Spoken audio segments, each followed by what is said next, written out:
Welcome to the Play Podcast with me, Douglas Schatz.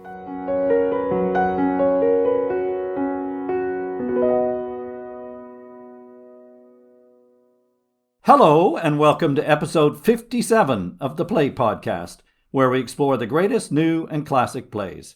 I'm Douglas Schatz, founder and host of the Play Podcast. Before the curtain rises on our episode today, a brief plug, if I may. I'd be grateful if you would consider becoming a patron of the podcast. For the price of a couple of ice creams at the interval, you can help me to continue to make the podcast. Patrons also enjoy additional content about the plays we cover, as well as my personal reviews of current productions I see. My heartfelt thanks go to our newest patrons, Alex Membrano, Alex Waldman, and Celerino Abad Zapatero. Thank you, Alex, and Celerino, for your generous support.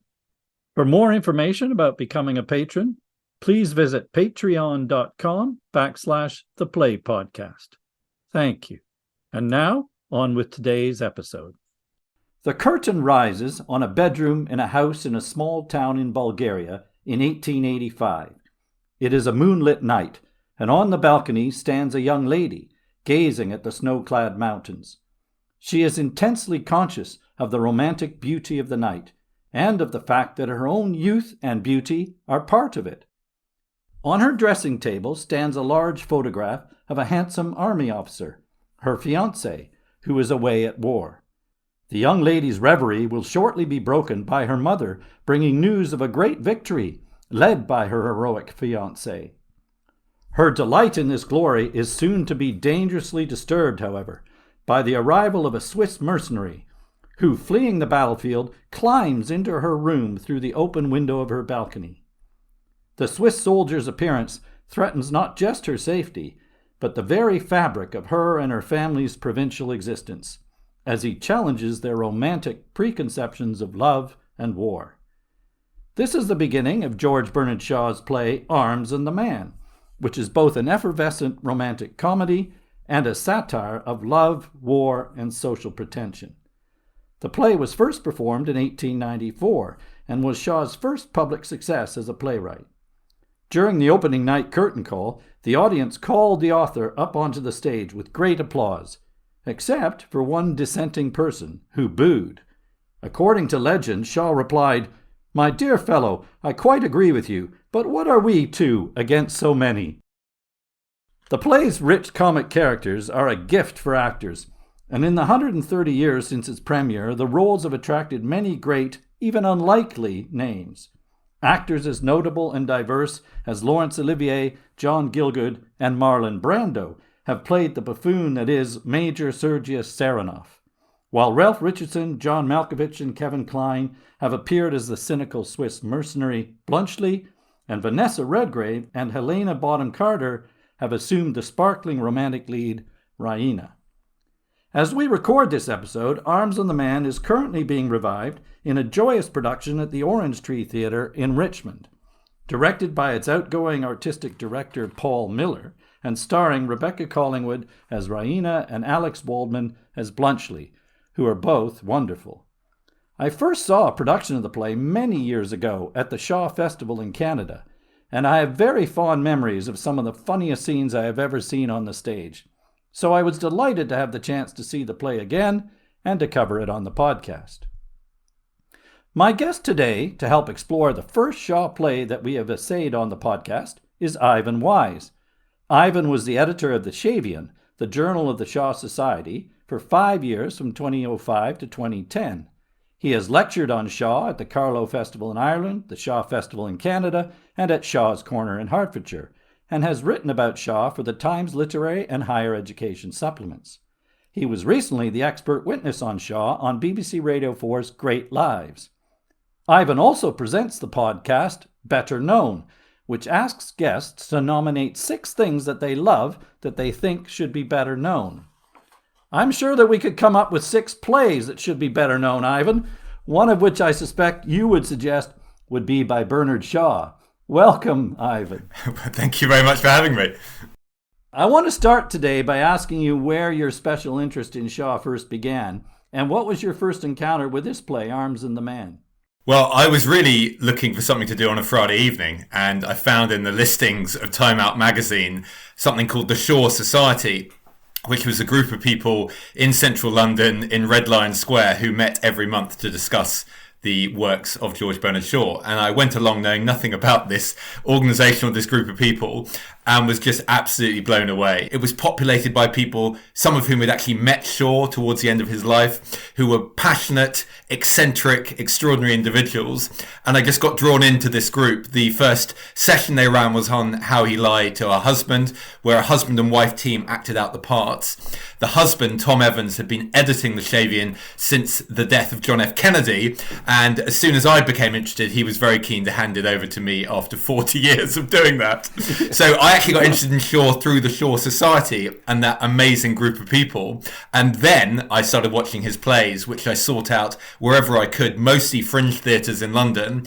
And then later, as you say, at the Shaw Festival in Canada. And I just thought he was an extraordinarily exciting, hilarious, passionate, satirical writer. And I really enjoyed all his work. So you're saying you went along to this Shaw Society without having seen much Shaw on the stage? Or? Without having seen any Shaw. I mean, I really knew his work from dictionaries of quotations, from kind of snippets, but I'd never seen one of his plays. And it was the group of people and their passion that drew me in. And then I started watching his plays. And then actually I read his book of prefaces, which are his introductions to all his plays. And really, that was what was the fundamental thing, because he was such a brilliant polemicist, pamphleteer, essayist. That was what really struck me. Arms and the Man I actually first saw at a fringe theatre in London called the Camden People's Theatre. And like you, I just thought this was absolutely brilliant. It seemed so modern in lots of ways, such an exciting piece. And then I also saw it at the Shaw Festival later. But yeah, that's how I got interested in George Bernard Shaw. I can't resist. I mean, this is a bit suicidal on my part, given your passion and devotion. But I can't resist playing the devil's disciple, to use one of Shaw's own play titles, to suggest to you that I don't think that Shaw has performed as much as he used to be. Would you say that's true? And if so, why do you think that is? Well, it's definitely true. I mean, he went out of fashion significantly, partly because his plays have lots of very long speeches, which put people off, partly because there was this criticism, which had some validity, that he liked to have characters who really were mouthpieces for his own points of view. So a few different things, but I was involved in the Shaw Society around the time of his 150th anniversary, 150 years since he was born. And the National Theatre in London started to put on some of his plays. They put on St. Joan, and this was really the first time in years that he'd been on anywhere in major West End London theatres. So it's got better, I think, in the last few years, but he has gone out of fashion, I think, because he's regarded as a bit verbose. There's not enough drama. There's not big musical numbers. And I think it's unfair. I mean, I wouldn't defend Shaw to the hilt. I think some of his plays need cutting. Some of them have elements to them that have dated a little bit, but he wrote 50 plays in all. I think there's a huge amount in there that is absolutely worth seeking out that's relevant today. And I always think he's on the bridge of a comeback, but it's theatres like the Orange Tree in Richmond that have been performing Arms and the Man that are really keeping it going, because for a lot of people in much of Britain, it's quite hard to see any of his work apart from My Fair Lady, which he would have hated as a spin-off from Pygmalion. And so most people are just not really very familiar with much of what he did. Yeah, I mean, and maybe it's true to say that I guess the plays may be perceived as old-fashioned in a sense that they are written about and take place in a type of English society which we no longer really recognize. And also, as you mentioned, that they're not known for being short. And of course, he's also potentially politically didactic at times, I suppose, because he believes strongly in his politics and in art and the theatre as a medium in which to present these sort of ideas, but more of which we'll come to. This is the first Shaw play, in fact, that we have covered on the podcast, so maybe some evidence of that even in that fact. And it may seem a slightly odd one to start with, because it is not one of the big name titles that we would first think of, such as Man and Superman, Pygmalion, Heartbreak House, St. Joan, etc. Of course, I've partly chosen because of the excellent production currently running at the Orange Tree, but I suppose it also has some claim to be our first because I believe that it was actually Shaw's first public success as a playwright, as I've said. Could you give us a brief resume Ivan, of Shaw's life leading up to his writing Arms and the Man, and where it fits into his career and his oeuvre. Yeah, so he was born in 1856 in Dublin. His father was George, who was a civil servant and a not very successful merchant. He was a heavy drinker, and his two big legacies for Bernard Shaw was, one, he never drank, so he was a teetotaler his whole life as a result of his father, and two, he hated the name George, so you don't need to be a Freudian to read too much into that. His mother, Lucinda, was a very talented singer and music teacher, and she was very important because it was through her that he became obsessed, I think, by the works of Mozart, and it gave him his lifelong passion of music. He later became a music critic, and she was a seminal influence. His uncle tutored him in Latin and gave him some of the grounding that we see in his later works, but he didn't go to school till he was 10, and he said he hated school and said he learnt nothing there. So he had a very kind of difficult childhood, as I say, heavy drinking father, lived a shabby but genteel upbringing, so didn't have much money but did have some of the benefits of the culture of his mother. He went to work when he was 16 as a clerk. He hated it. He went to go and join his mother, who'd left his father and gone to live in London. And when he lived in London, he really basically lived off his mother. He wrote 5 novels that didn't get published, but he was really trying to build a career as a writer unsuccessfully. He started work promoting the new Edison telephone, hated that. But the big turning point for him was when he got into public speaking. He heard Henry George speak about economics. That really turned him on to Karl Marx. He actually read Das Kapital in French because it hadn't been translated in English, and that's what made him a socialist. And then he joined the Fabian Society, and this was really the big political awakening for him. This was his tribe, essentially. He got Sidney Webb involved, Sidney Webb, who was then a key collaborator of his for years to come. But he really failed as a novel writer. He was a pamphleteer as much as anything, but he turned to playwriting almost as a last resort. And his first play, Widowers' Houses, was not a success. I think it only did 2 performances. But really what was inspiring him was trying to move away from the standard model of the well-made play. So he wrote a draft of Widowers' Houses, sent it to Henry Arthur Jones, who was one of the big playwrights at the time. Henry Arthur Jones says, "Where's your murder?" So it's like, there's obviously a very specific template and you're not following it. And Widow's House is not that unusual in terms of its structure, but what is unusual is its theme. So Widow's Houses was really taking on the evils of slum landlordism. And so that's where Shaw was really beginning to be new. He was taking on topics that were not being covered elsewhere. He then wrote Mrs. Warren's Profession, which was about prostitution, but he wrote about it from a very different standpoint to the traditional Victorian morality standpoint. That play didn't get put on for 30 years because the censors didn't like it. But this was really his métier then. It was trying to find topics that were making a statement about society. So as I say, he was a polemicist, a pamphleteer. He had very strong views based on his socialism, his Fabianism, and also his reading of Ibsen, who was just getting performed in Britain at that time. So having written those plays, he then wrote Arms and the Man. As you say, it was his first hit. It was the first time he'd ever played in the West End, and it ran for about 50 performances. So this really was his introduction to becoming a successful playwright. He was 38 at this point, so he wasn't really a neophyte, but he'd already got all this experience of writing unsuccessful novels, lots of public speaking through the Fabian Society, and that's, I think, what was really driving him at that point. Fascinating. So Arms and the Man, interesting you're talking about these first early plays which tackle serious topics and are informed and fueled to some degree, as you've suggested, by his political views.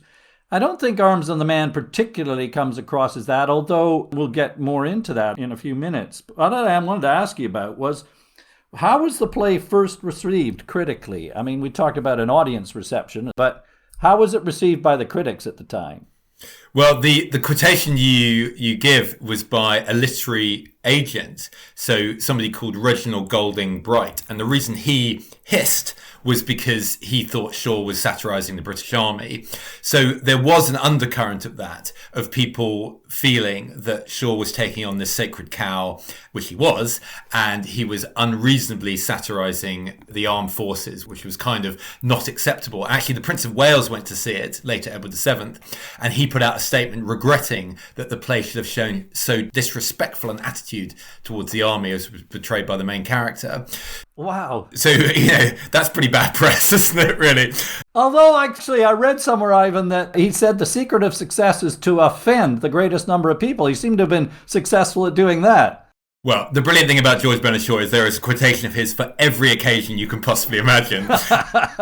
So in terms of how it was seen elsewhere, so Yeats was on the bill for that play at the same time, so he was performing at the same theatre, and he responded, which several people did, that it was quite an odd reaction from the audience, that they didn't really know whether they were being laughed at or how the play was being pitched. And actually Shaw himself was very unhappy with the audience's reaction. So it's the classic Oscar Wilde response that the play was a success, the audience was a great failure, that Shaw himself didn't really like the way that they were laughing at certain bits. He regarded it as a serious play. You always have to take with a pinch of salt what he says, because he's such a contrarian that he often says things that maybe he doesn't mean. But he himself was quite critical of how it was performed. And actually, York Stevens, who played Blunchley in the first production, also said no one was quite sure what to make of it. But nevertheless, there were some positive reviews of it. It played for 50 dates. It then became the first play to be performed in America and Russia. So it did really make him. But there was a certain lack of clarity. Is this a serious play? Is it a comedy? Is it a farce? How are we supposed to take it? And I think it was because people hadn't seen anything quite like that before. Fascinating. Well, the mix, as you say, pertains because, it is, as I said at the beginning, a romantic comedy of sorts, but it also has some serious intent. I wanted to ask you where the title of the play came from. There's a specific quotation, isn't there?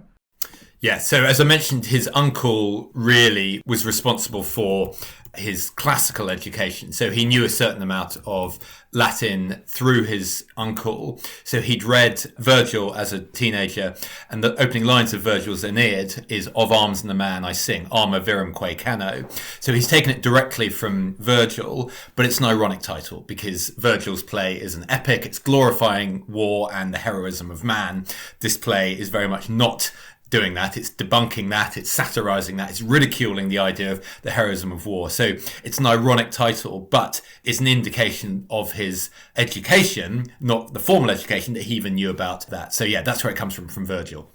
And it has a subtitle to suggest the irony, an anti-romantic comedy. So I've called it a romantic comedy. Shaw called it an anti-romantic comedy.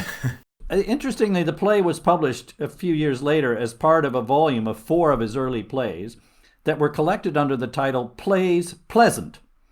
I think that's his label, isn't it? And I assume that there were plays unpleasant, possibly the ones you talked about earlier that preceded it. But what did he mean or intend by assigning the play that sort of label, a Plays Pleasant? Well, the anti-romantic comedy is obviously on some levels, this is a romantic comedy. It's about people who don't realise they're meant for each other, who discover by the end of the production that they are meant for each other after a period of transition and change and self-learning. So in lots of ways, this fits the very standard definition of a romantic comedy.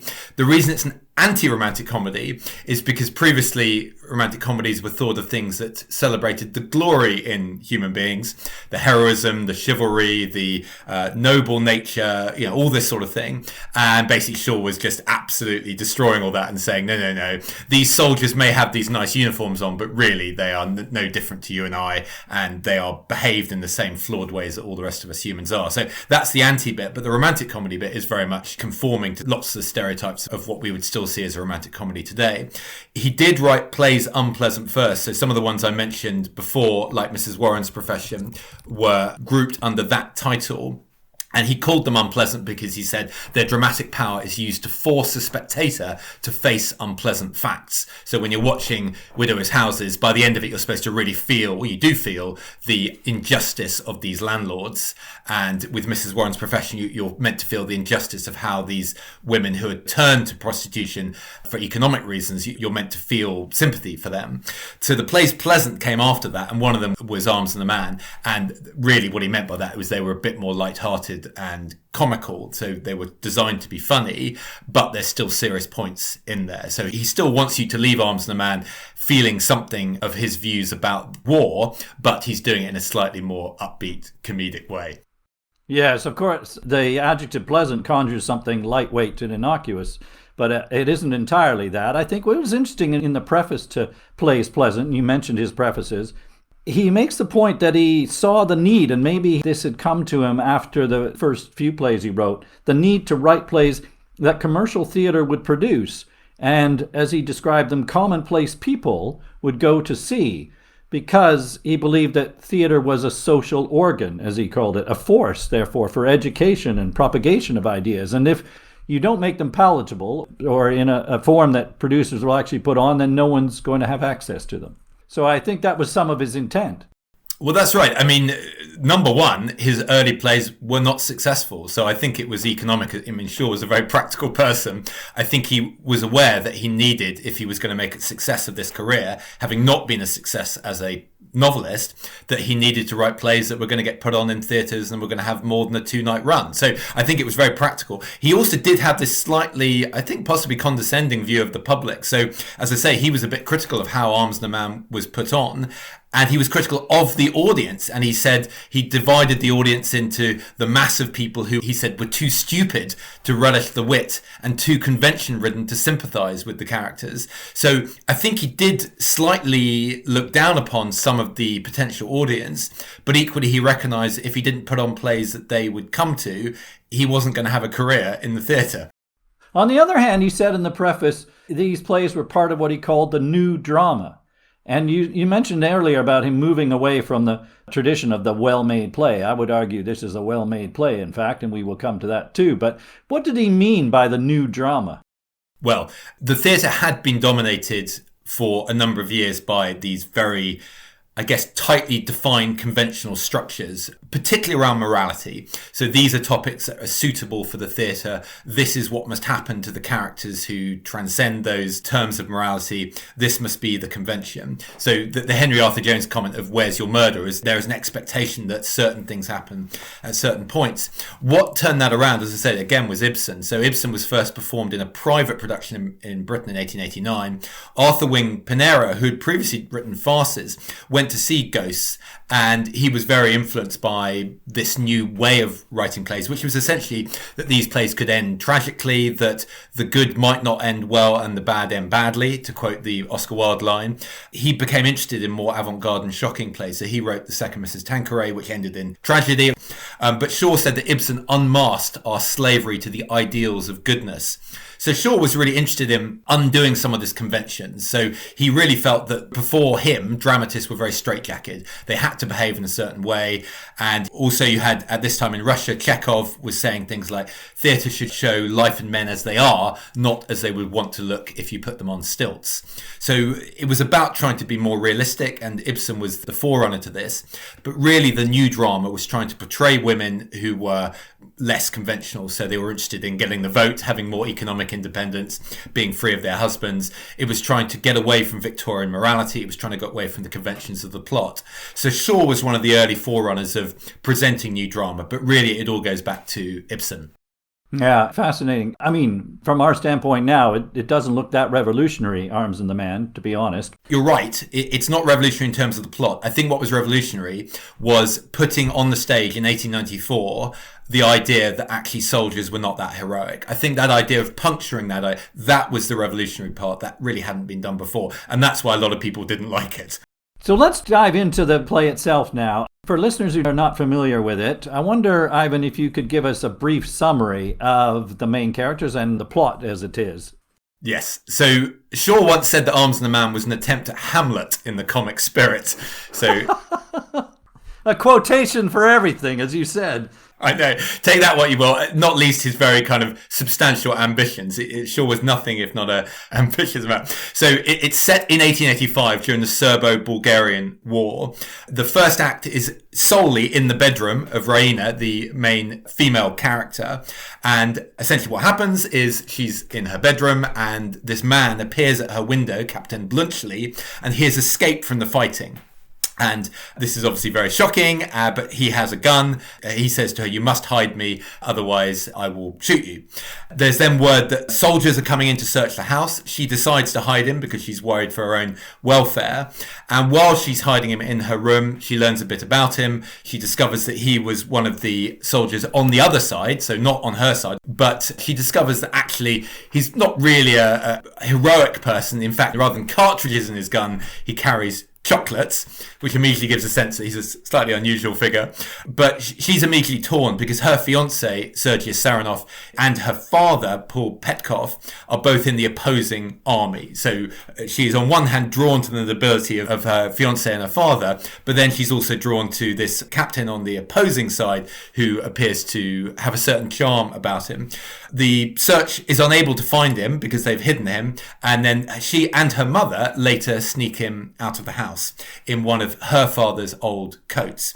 So immediately you're opening up her character, Raina, that she's a bit more torn than it immediately seems to be the case. In the second act, it's then 4 months later, the war's finished, the peace treaty has been signed, and Blunchley, the captain that she's been hiding in the first act, returns with the coat. He's ostensibly come to return the coat, but he's also obviously interested in Raina. He's interested in Raina, and that becomes clear from their conversations. She begins to realize that he's able to talk to her in a way that her fiancé Sergius is not, and there's actually more to him than she originally realized, but also that there's less to Sergius, her fiancé, than she thought. So she begins to find her fiancé in his traditionally heroic, soldierly guise just a little bit tiresome. She realizes that her fiancé's desire to fight nobly was actually probably a little bit foolish and was putting himself and other people at risk. That's because Blunchley, who witnessed the cavalry charge that won the battle, tells her in the first act that actually this was a completely suicidal, foolhardy charge. They would have got gunned down immediately, except that the army had run out of ammunition or had the wrong ammunition, so that it became a success by accident. Exactly. So Raina's really in this tussle between her relationship with Sergius, and they've agreed they have a, quote, higher love, and this is one of the many things that Shaw is satirising what even is that. But she finds herself being more and more drawn to this other man, Blunchley, who is openly admitting that he doesn't follow the traditional heroic norms of the army, but there's something about him that she finds very, I guess, refreshing. And at the same time, her servant, Luca, who's engaged to Nicola, the servant of the family, they are beginning to realize that maybe they don't have so much in common either. Nicola is a much more traditional, everybody should know their place, and Luca's much more independent-minded. So that's going on at the same time. And when she's left alone with Blunchley, Raina really just begins to respect him more. She realizes that Sergius doesn't see her in the way that Blunchley sees her. And she reveals that she left a photograph of herself in the pocket of that coat, inscribed to my chocolate cream soldier. So she's remembered that she'd left that in there. And that's a sign really that she had feelings for him right from the beginning.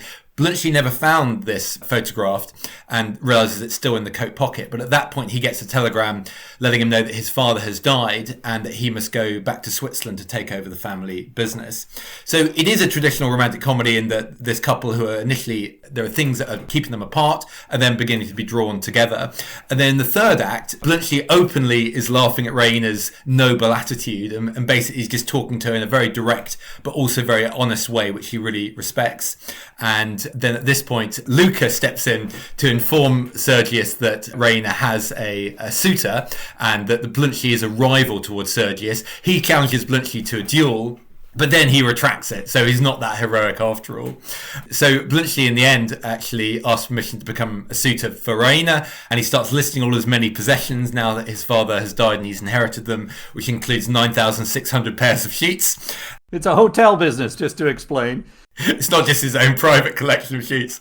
Yeah. And so essentially Blunchley then proposes to Raina, and Nicola agrees to let Sergius then have Luca. So the two couples at the beginning who are engaged to each other, they then find their rightful other halves. So by the end of the play, Raina and Blunchley are engaged to be married. They're going to get married in 2 weeks' time. Everybody has learned a little bit about their true character and what they really value. And the audience has had a brilliant time having all these traditional morals being punctured and exploded in front of you in a way that is still very funny. The relationship between Raina and Sergius, who she's engaged to initially, one of the things that suggests that this isn't all that it's cracked up to be is that Sergius, the minute Raina leaves the room, starts hitting on Luca, the servant, who he ends up actually with, as you've described.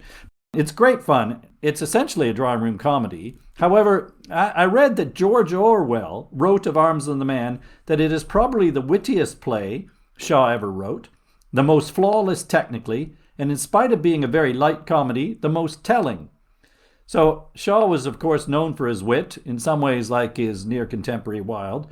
But we've also talked about critics accusing him of being unnaturally verbose, that the dialogue is too long-winded. Is that the case here? What do you make of the language in the play?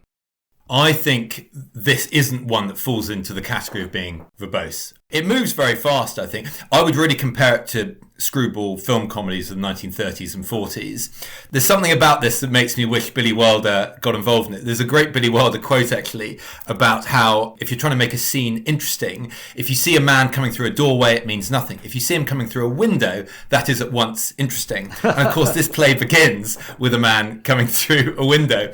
So there's something very modern about the style of it. The characters obviously are set in the 1880s, but I feel that there's lots about the interaction between them, the mannerisms of them that feels very modern. So no, there aren't lots of great speeches in this. There's lots of jokes that are very accessible. It's not melodramatic, which I think is probably unusual for the period. The great Oscar Wilde plays, most of them, other than The Importance of Being Honest, do have moments of melodrama in them. There isn't really melodrama in this. It's supposed to be a joke, a lot of it. But there are loads of great lines in it, and I think the language is a key part of that. Bluntschli, because he's very plain speaking, he says to Raina at one point, "You said you'd only told 2 lies in your whole life. Dear young lady, isn't that rather a short allowance? I'm quite straightforward man myself, but it wouldn't last me a whole morning."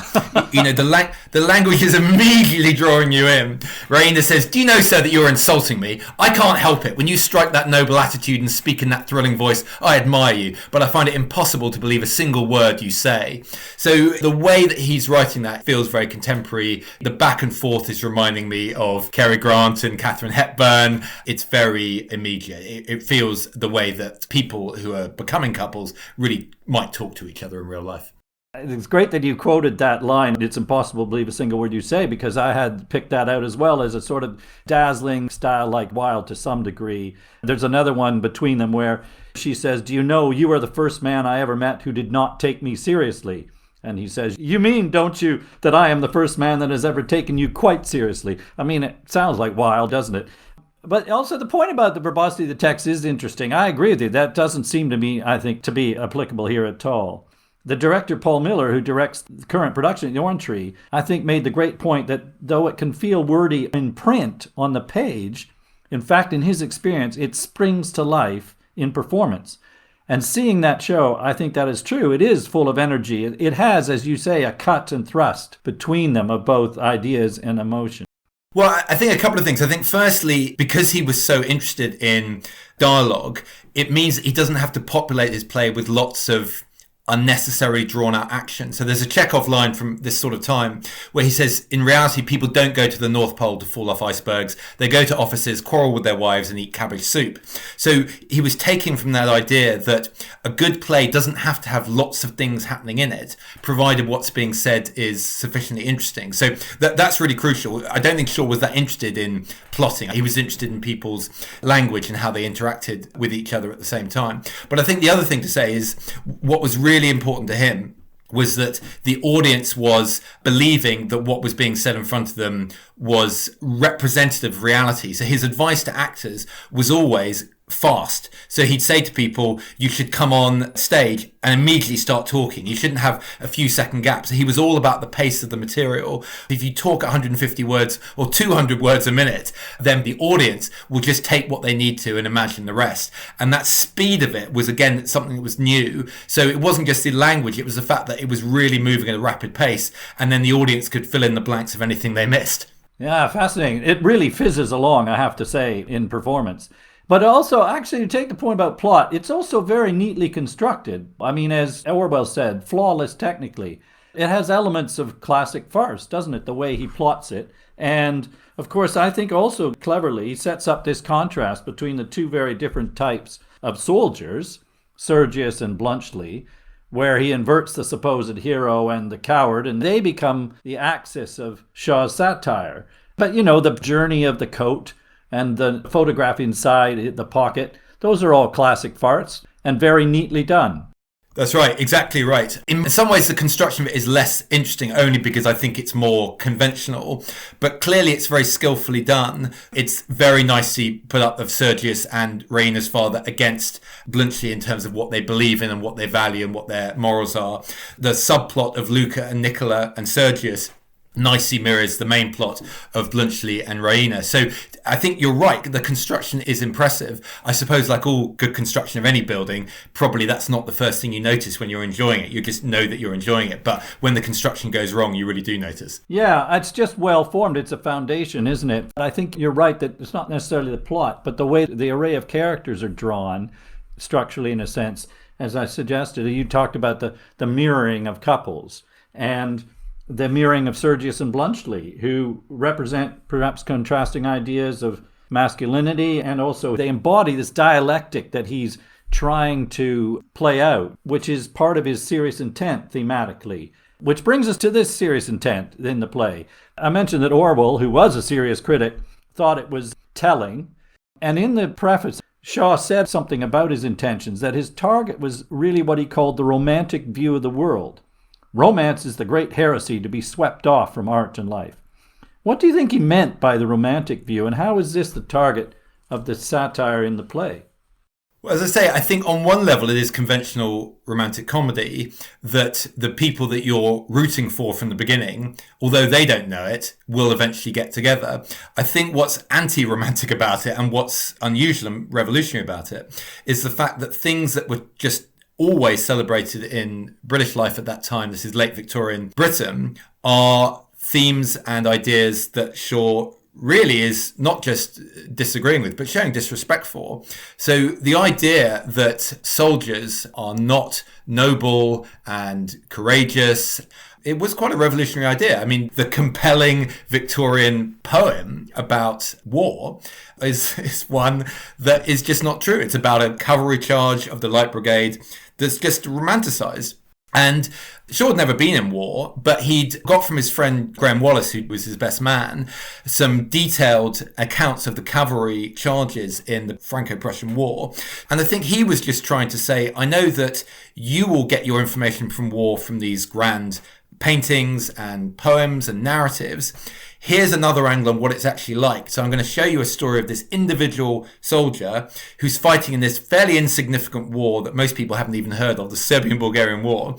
And this is what I think an individual person would do. And they would calculate that the best thing for them to do would be to hide and to use any tactics possible, including threatening the honor of this noble woman. But that was very shocking. So I think that's what he was getting at. It was this idea that other people weren't putting this on the stage. This was not being presented as the way that these people behaved. And obviously at the time, Britain was a major imperial power. We were fighting wars all over the world. Our army and our navy were our great points of pride. So to suggest that individual members within them were actually just like you and me, and they were interested ultimately in protecting themselves and their own safety and security, was shocking. And people didn't like that. One of the romantic views of the world that he's attacking is the romantic view of war as heroic. And both Sergius and Bluntschli actually come to represent this. Bluntschli in particular, as you say, because he's utterly pragmatic as a soldier. He puts his own survival and comfort above all else, hence the chocolate rather than cartridges. He says, I'm a professional soldier. I fight when I have to, and I'm very glad to get out of it when I haven't to. And even Sergius, who is in theory the hero and leads this cavalry charge, he says, soldiering is the coward's art of attacking mercilessly when you are strong and keeping out of harm's way when you are weak. And he becomes even more disillusioned, partly because he's been passed over promotion despite his heroics. But he also becomes aware, doesn't he, of the senselessness of the horror of war. He exclaims at one point, war, war, the dream of patriots and heroes. A fraud, Bluntschli, a hollow sham, like love. Even the hero is puncturing the idea of heroics in war. And also, Bluntschli himself is Swiss, but he happens to be serving in the Serbian army. He's a professional soldier. And he says to Raina, oh, maybe I should have served in the Bulgarian army. So this whole idea of being a mercenary fighter is even more grist to this, because it's really saying, oh, I don't really know which side to fight on. And it's the fact that he ends up triumphant. So he's the practical man with no illusions, no poetic dreams about this battle. The fact that he is then the victor of this, that was quite hard for people to take, because it really meant Shaw was indicating that he agreed with the Bluntschli way way of doing things. Ah, yes. Now, that quotation I just gave from Sergius, "wore a hollow sham like love," jumped out at me. What about love? How does he skewer romantic ideas about love? Is there anything of his own experience in love in this play?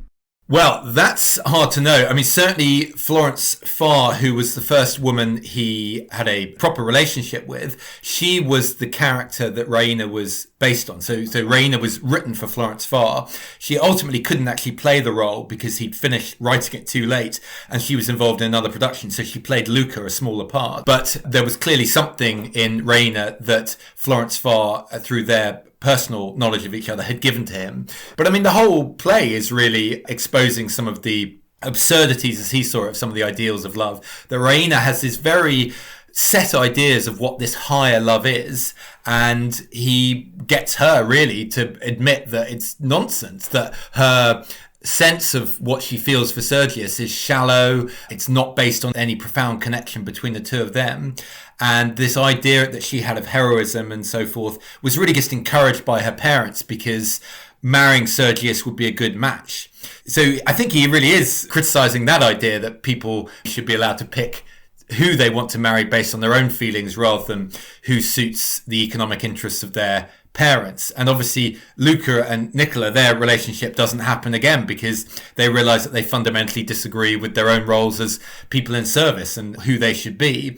So I think he only likes romantic love if people get rid of their ideas about it and allow nature to take its course, rather than coming in with a whole set of principles that society has told them are important and following those. Because both the main women in this abandon the principles they had and then go and fall in love with someone else. Yeah, and it's very entertaining to watch Raina and Sergius play act the cliches of romantic love, because that's what they're doing. They're striking self-conscious poses and speaking romantic nonsense. And I think the point Shaw is making about all of them really is that they're pretending. They're performing as they believe they're expected to, which is, I guess, is what he's saying, the challenge to the romantic view of the world.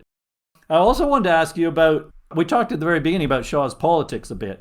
There's certainly an element of upstairs, downstairs in the array of characters in the play, isn't there?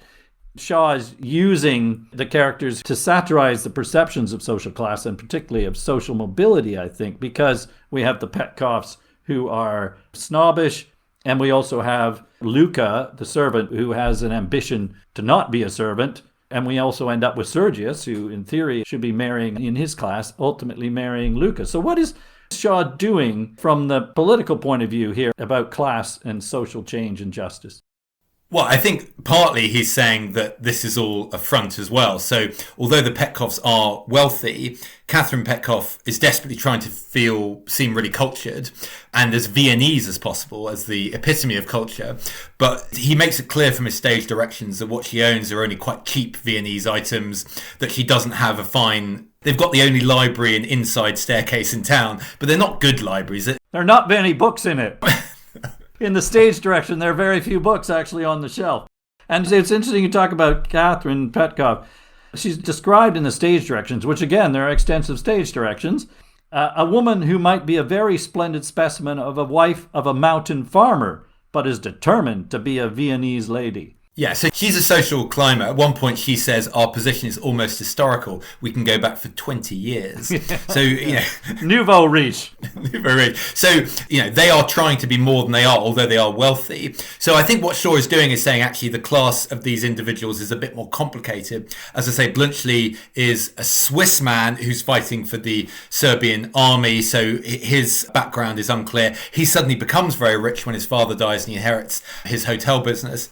So I think he's slightly breaking that down as well, of saying people's backgrounds are more complicated. But he's also saying it's not enough, that it's not enough to marry somebody just because your class encourages it. You've actually got to get on as well. And fundamentally, you've got to have the same, I guess, vision of life. And Sergius and Raina do not have that.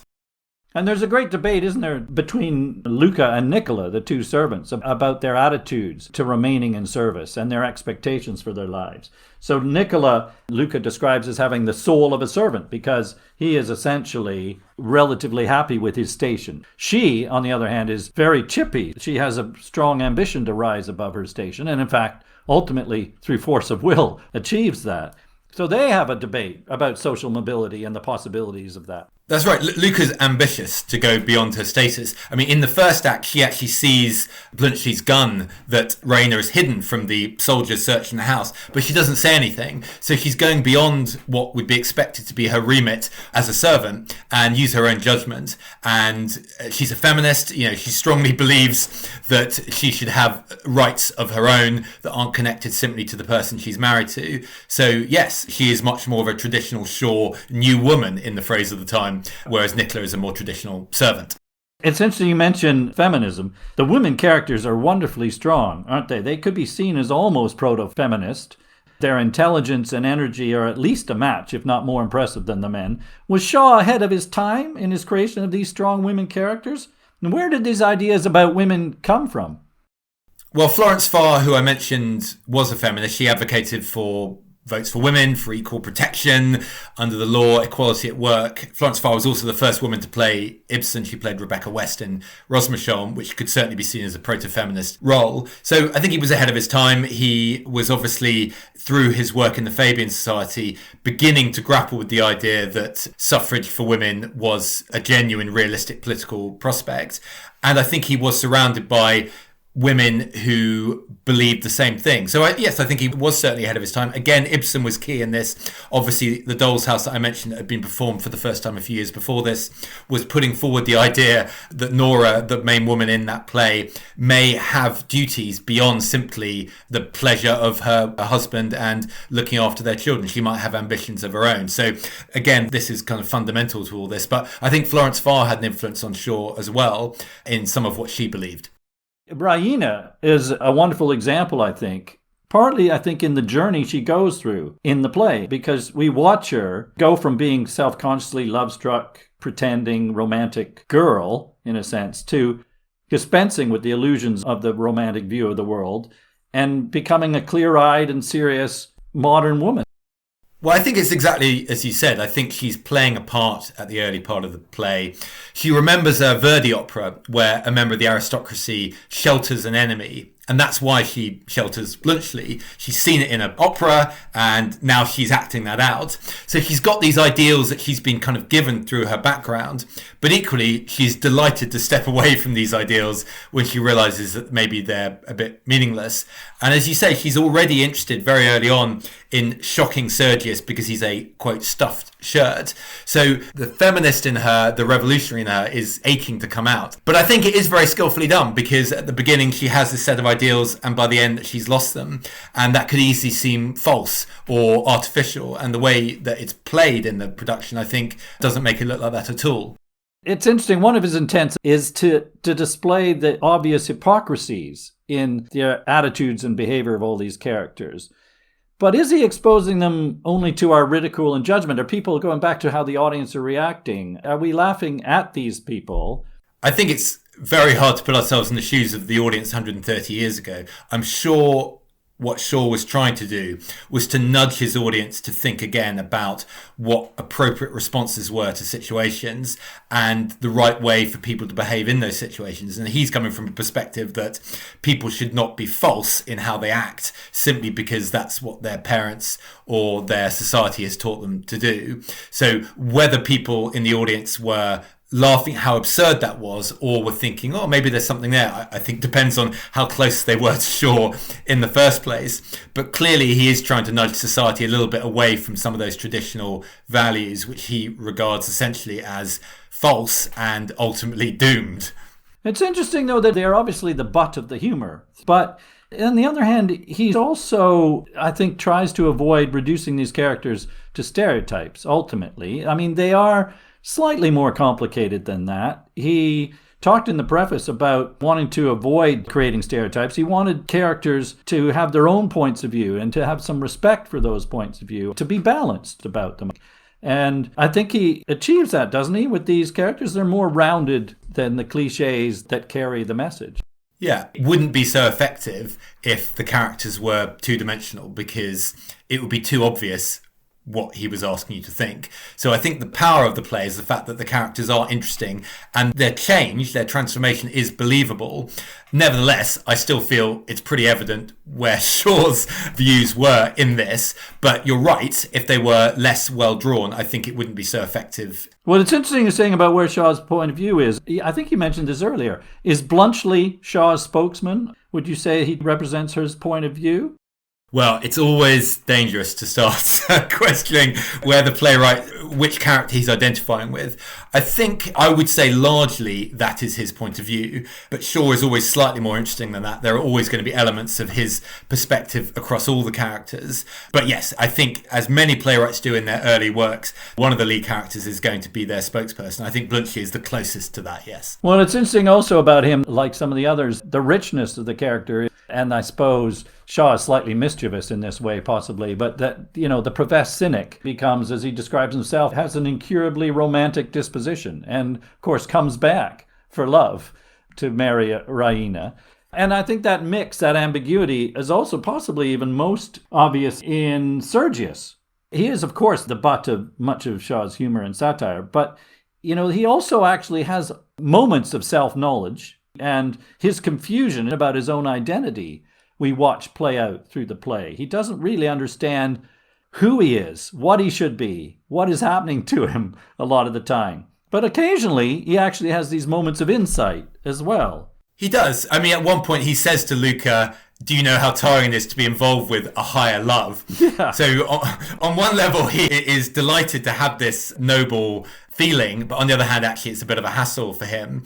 And you actually quite like somebody that you don't have to have worship you, because that's a strain for you as well. So he does have that self-knowledge. I think that's right, yeah. He actually experiences disillusionment too, though, doesn't he? About the war and his treatment thereafter. And then when Raina breaks it off with him, he says, romance is shattered, life's a farce. He's sort of left almost with nothing at that point, and he has to find some other truer way to be ultimately. And I guess, in a way, there's some truth in his feelings for Luca, although she certainly manipulates that situation to get that result. Yeah, I think that's right. I think he enjoys the fact that he learns from Luca all Raina's faults. So she tells him, essentially, this woman is capable of lying. She can have another man in her bedroom. And then that frees him to basically be who he wants to be, which is to chase after the servant girl. Even though he's previously called that servant girl, Luca, an abominable little clod of common clay with the soul of a servant. But yes, he does get some self-knowledge. And I think, again, he is delighted, as Raina is, that he's liberated from some of the pretensions he has to go through, because he just finds them slightly tiring and not who he really is. I think ultimately Shaw just is challenging some of the fixed views of life that we have and that others have of us, and that we're not just simple two-dimensional beings at whatever social level. And he's mischievous to that effect. So these characters are ambiguous at times. The hero is not the hero, and the cynic is a romantic. And actually, it's interesting, I read a quote, or I heard a really lovely quote from Professor Sauce Eltis on a recent episode of Free Thinking on Radio 3 about Shaw, which I think could sum up the style of Shaw in this play at least. Nobody is taken seriously. At the same time, everything they say is taken seriously. That's worthy of Shaw almost, isn't it? I always like it when Shaw critics will take on the Shaw style. Yeah, I completely agree with that. I think that's completely right. And that's one of the geniuses of the play, that there are bits that can be read on those two different levels. But ultimately, for me, it's a very funny play, which very few plays from that late 19th century period really are when you watch them today. Yeah. But you're also feeling by the end of it that there's been some interesting discussion of these issues which society needs to evolve its ideas on. And it still needs to evolve its ideas on. And it's still very relevant today in terms of how we view war and military figures. We still need to puncture some of the pomposity around it. I was going to ask you, actually, what you feel about the relevance of a play today. I mean, we've talked about how entertaining it is, but like we talked about at the very beginning, is Shaw and this play hopelessly dated? What should we still be taking from it? Well, the fact that you and I can see it 130 years on and still find it funny is itself a triumph, because you can count probably on the fingers of one hand a number of plays from that period that you would still find funny. I still think it's relevant because I still think all societies have to elevate their military, because in the end, your armed forces are the thing protecting you from whatever is out there. So it's inherent in any society to uplift the group of people in the system to idealistic levels. And obviously, no human being should be forced into idealistic levels that cannot be sustained. And so I still think it's relevant today, this play, because it's still talking about the idea that an ordinary soldier, still in the end, under the threat of gunfire, may well choose to save themselves rather than sacrifice themselves for the enemy. Lots of people do not do that, but you can quite see why people might do that. And in fact, you might respect them for choosing to do that. So that message, the idea that there are things in war that are not as noble as they might seem, I think is still relevant. Some of the rest of it about the values of love, I think are less relevant because most of us don't see the world as they did in that period. But provided you can get into the mindset of the values of that time, it's still very funny to see the contrast of this is how we should behave and this is how we'd actually like to behave. I think that challenging of idealism more generally even, and you think about how would Shaw behave in today's world, I think we could use a satirist like him. The idealism in politics or any element of our lives, you could imagine him being a brilliant critic of the powers that be and their failings today. Whether he could embody his arguments in form of comedy, or perhaps he would take to the media to express his rage at the continuing failures of our world. But he had a deliberate intent to use art to propagate these ideas about dispelling, as he called the romantic view of the world, to be more clear-eyed and commonsensical. And I think we could use quite a lot of that. I read somewhere that someone called him ultimately an optimistic humanist. And I was interested in the ending of the play, where things get wrapped up rather neatly. I mean, I guess it's a romantic comedy, as you suggested at the beginning. But does he go a bit soft with the way he finishes the play? So the play ends, Bluntschli leaves to say he'll be back in 2 weeks for their wedding, and Sergius comments, "What a man! Is he a man?" And actually this last line changed several times. Shaw actually rewrote the line, changing a question mark to an exclamation mark. So he wasn't quite sure how he wanted it to end. But yeah, I think it's deliberately left slightly ambiguously. You're not quite sure if Sergius is saying, is Bluntschli really all he's cracked up to be? Is he even a human being? Or is he just admiring him, saying, I want to be him? And obviously, any good play does end slightly ambiguously because you want to have something left to discuss, something that you're not quite sure about. But the fact that he slightly tinkered with that line several times over the years after he'd finished it suggests that he wasn't quite sure how he wanted the audience to feel on leaving. So that's interesting. But yeah, I think it's left slightly ambiguous. And I think that's fine. I think it's more interesting if you're not quite sure what to think at the end of it. It's interesting you say that, because I looked at the text. When I read that last line, there is no question mark, but it's the form of a question. Is he a man? And I think mainly Sergius admires that Bluntschli is true to his own conscience and will. Sergius has been pulled hither and thither through various external forces through his life and the play. And I think has some understanding that Bluntschli has that integrity to his own conscience and will, which is, I think, fundamentally one of Shaw's messages, isn't it? That to thine own self be true almost as necessary to underpin our individual behavior and therefore our society. And he has a sympathy for these characters and their potential to reach this understanding and to get things right. Yes. Even if he's demonstrated how badly wrong we are getting it most of the time. Yeah, and that's why I always think of George Bernard Shaw as quite a modern figure, because his view on romantic relationships is one that most people now take for granted, but certainly wasn't taken for granted then. You can completely see Shaw on social media. You can completely see him as a talking head on TV shows. He has an attitude and a directness and a humour about him that is very modern now. And I think that's part of his appeal. And that's why I think this play is so relevant today, because some of it feels like it could easily be written in the last few years rather than in the 1890s. And he was one of the first intellectual celebrities, so to speak, wasn't he? He had that profile and he cultivated it. Yeah, and he broadcast on radio in the 1930s. He became probably one of the most famous people in the world, only person until Bob Dylan to win both an Oscar and a Nobel Prize, which is extraordinary. He understood his brand and how he was perceived. Most writers were not thinking in that way at that time. I think it's also he was modern in recognizing how he could use his profile to change the world. He had an intent to influence through his art and through his speeches and pamphleting and writing. We've overrun time, Ivan. We could go on at length, as Shaw does, about Shaw. Thank you so much. Before I let you go, however, one of the traditions of the podcast is I like to ask my guests to recommend another play that we might cover in a future episode, or one that's just a personal favorite of yours. So is there something you'd like to volunteer? I suspect it might be another Shaw, but it doesn't have to be. Well, you know what? I'm not going to predict another Shaw. I'm going to go for The Philanthropist by Christopher Hampton, which is a play that I haven't seen for probably 20 years, but thought was brilliant. It's a bit similar to some of Shaw's work in that it's mostly set in one room. It's very talk heavy. It's very conversation heavy.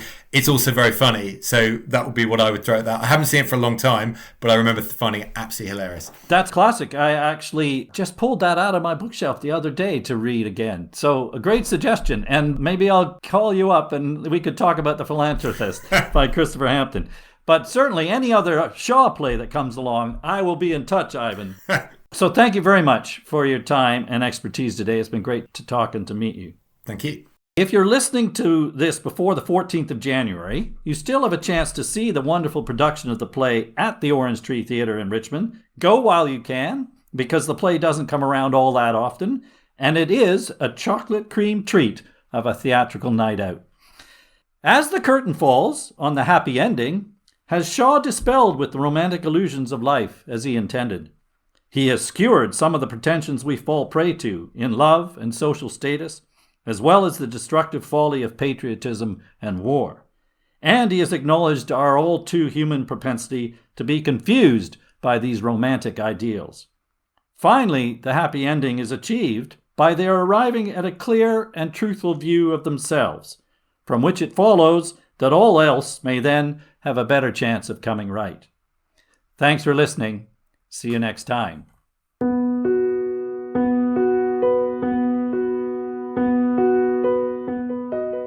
There are additional footnotes about this and every other play that we cover in the podcast available to our patrons.